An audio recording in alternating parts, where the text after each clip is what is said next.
Nagpasya na rin si Yasmin Curdy na mag-sexy pictorial para sa isang men's magazine. Ano naman kaya ang say ni Yasmin sa pagiging daring daw ng rumored boyfriend niyang si JC De Vera sa drama program niyang Obra? Alamin sa chika ni Aubrey Carampel.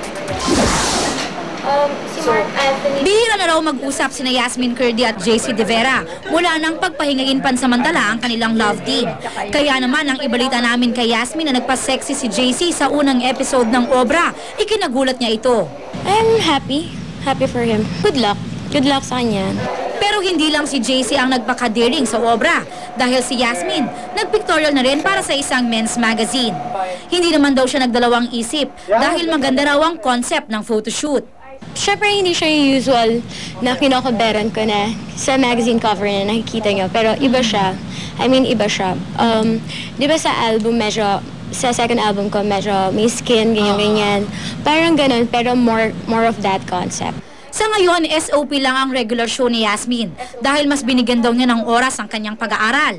Pero ayon sa Drama Princess, dapat daw abangan ang kanyang muling pagbabalik sa paggawa ng soap opera.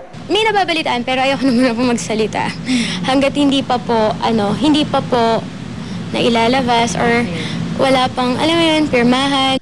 Aubrey Carampel, updated sa Showbiz Happenings.